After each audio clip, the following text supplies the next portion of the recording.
Quisiera plantear los siguientes elementos. La radiografía que nos han expuesto las distintas organizaciones nos permiten llegar a una conclusión dramática. El Estado municipal está absolutamente ausente de las iniciativas culturales que está desarrollando la sociedad a través de sus organizaciones, a través de la universidad, a través de sus fundaciones, etcétera, etcétera. ¿Qué es lo que está haciendo entonces la administración municipal, no desde ahora, sino desde hace, yo diría, 2 o 3 décadas? Está destinada fundamentalmente a promover el turismo como expresión cultural de negocio. Está orientada fundamentalmente a promover la feria de Manizales como una gran fiesta, no necesariamente cultural. Faltan aquí otros elementos del rompecabezas. Yo diría, falta el sector de teatro, que ha estado desarrollando por lo menos 9 iniciativas culturales al año sin presupuesto. Faltan las ONGs que están desarrollando en las comunas una actividad cultural paralela o más bien reemplazando al Estado. Eso quiere decir que Manizales no tiene una política cultural, como tampoco tiene una política en relación con la ciudad universitaria.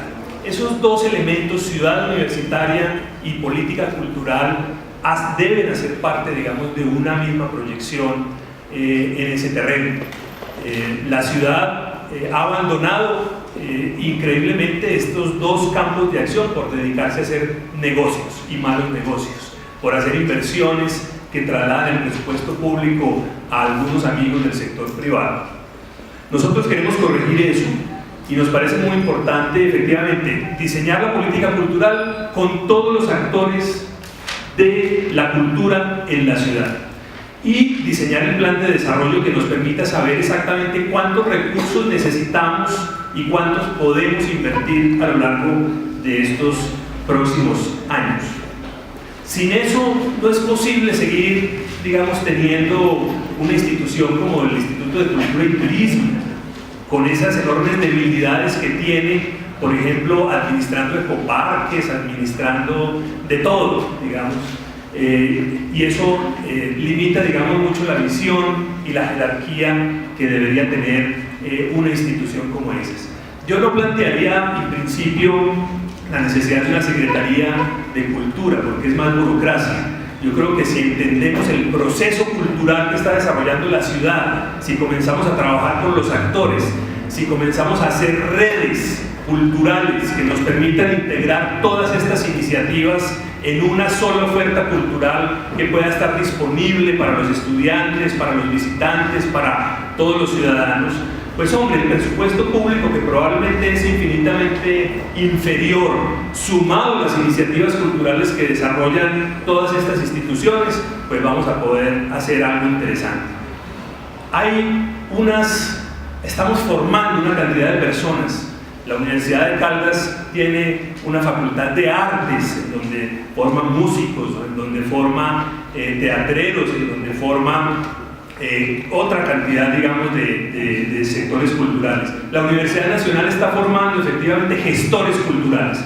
Ni esos egresados de la Universidad de Caldas, ni esos egresados de la Universidad Nacional tienen hoy cabida suficiente y reconocimiento en la ciudad de Manizales. Eso es un absurdo, porque estamos justamente diciéndole a la sociedad entera que eso no nos interesa, que la cultura no es nuestra pasión y nuestra identidad y que deben irse a buscar otras oportunidades de trabajo en otras ciudades. Necesitamos entonces desarrollar una política cultural que reconozca efectivamente esos procesos. El centro histórico de la ciudad ya pasó a la historia, desafortunadamente, como puede pasar a la historia el paisaje cultural cafetero si seguimos diseñándolo y promoviéndolo como un parque temático. Esos son valores esenciales de nuestra ciudad que necesitamos abordarlos en profundidad y no lo estamos haciendo. Por eso nosotros también vamos a desarrollar un plan centro de recuperación del centro histórico para que se viva la cultura y vamos a darle contenido esencial al paisaje cultural cafetero para que se exprese efectivamente en nuestra ciudad. el tema de la cultura hoy en Manizales no se resuelve exclusivamente creando una nueva institucionalidad como asunto prioritario, sino sobre todo creando u organizando esa red, digamos, cultural, que es la que nos interesa que opere, porque hay muchos gestores, activistas culturales, proyectos culturales, emprendedores culturales, que lo que requieren, digamos, es política para trabajar. En algunas denuncias que me han hecho gestores culturales, por ejemplo, que trabajan para el municipio, me dicen, mire, a mí me están diciendo que debo asegurar los votos míos y los de mi familia, y además debo cotizar para X o Y candidato una cuota. Eso me parece escandalosísimo, y ese es un proceso que se está dando en la ciudad, como se está dando en los distintos escenarios burocráticos de la ciudad. Nosotros necesitamos gestores, ojalá independientes, los que están desarrollando esas actividades culturales, para que efectivamente sean ellos los promotores de la cultura, pero siendo el municipio una instancia fundamental de articulación de ese proceso y de colaboración para desarrollar esa gestión cultural que nos interesa. Me parece que recursos hay muchos, no solamente locales, sino regionales y nacionales. Lo que pasa es que, como lo dice quien hace la pregunta, Santiago, aquí lo que en la cultura no ha habido gestores culturales, sino gerentes de mercadeo, y eso cambia radicalmente el panorama de la cultura en la ciudad. Nosotros necesitamos entregarle al sector cultural de la ciudad la dirección de esos procesos culturales, porque ellos son los que saben y conocen las afucias del sector cultural. Finalmente diría lo siguiente: hay una cantidad de infraestructura abandonada en la ciudad que no hace parte, digamos, de las preocupaciones del Instituto de Cultura y Turismo. Necesitamos recuperar esa infraestructura. La Media Torta, por ejemplo, está perfectamente abandonada. Las casas de la cultura, siendo patrimonio, algunas de ellas se están cayendo a nuestros ojos. De manera que esto es lo que necesitamos abordar, y eso lo podemos hacer a partir del reconocimiento de nuestros procesos culturales, ¿cierto?, de lo local, con perspectiva regional, nacional e internacional. Ahí es donde está, digamos, la clave del asunto. Lugares, por ejemplo, como la avenida Lindsay, que desarrolla, digamos, un sistema para invidentes, en donde pone todo el mobiliario urbano justamente en la línea de los invidentes. Señalizaciones que no funcionan o que se convierten en obstáculos permanentes para la circulación de los peatones. Efectivamente, no contribuye a la cultura ciudadana el hecho de que pintemos unas bicicletas en las mismas vías por donde transitan todos los carros a grandes velocidades. En el urbanismo existen soluciones creativas para todas esas circunstancias, pero tenemos que partir de priorizar cosas. Una, queremos hacer de la ciudad una ciudad para los carros, que es lo que está sucediendo en Manizales, o queremos hacer una ciudad para los peatones en primer lugar, como en la escala, para los ciclistas y finalmente para los vehículos. Eso implica transformar radicalmente el ordenamiento del territorio para facilitar justamente que esa calidad de vida que hacemos cuando ponemos en el centro del debate a los peatones se concrete en términos materiales. Y aquí me da pena volver a insistir también, doctor Rivas, en un ejercicio que usted y yo intentamos construir cuando usted fue alcalde, que fue el tema del paseo de los estudiantes. Ahí teníamos una oportunidad maravillosa, por ejemplo, para materializar esa idea en la idea de proteger a más de 25.000 estudiantes sobre la avenida Lindsay, que permitiera un paso tranquilo de esos estudiantes a las universidades. Y como lo critiqué yo en ese momento, se volvió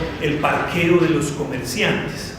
No hay razón, digamos, para que le demos la prioridad a 5 parqueaderos de unos comerciantes y le quitemos la oportunidad al tránsito seguro, tranquilo, de los estudiantes hacia las universidades. Eso implica, eso es una visión de ciudad, ¿cierto? Y yo creo que esa es la visión justamente que tenemos que transformar con cultura ciudadana y con urbanismo social, con urbanismo para la gente, que es lo que es más importante.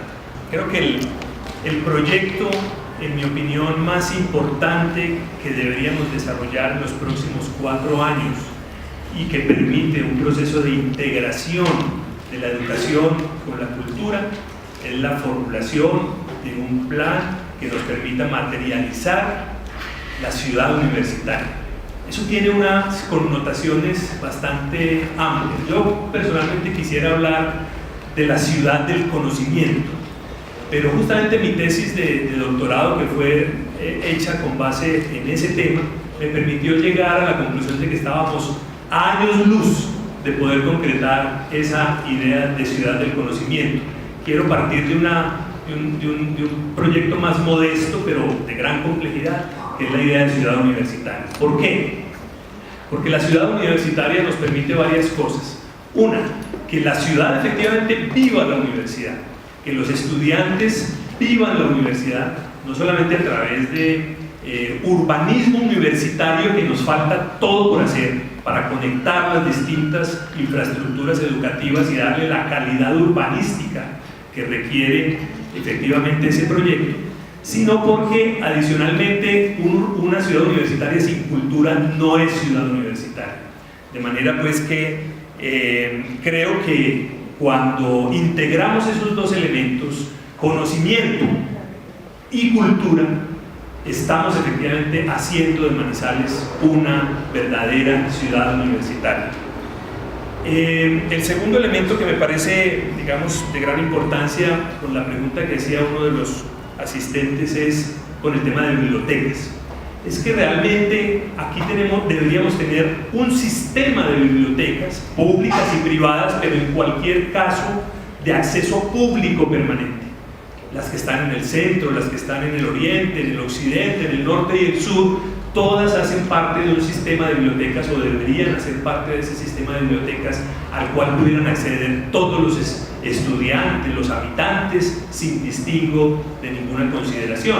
Eso es lo que permite justamente hacer red y hacer sistema cultural en todo el sentido de la palabra.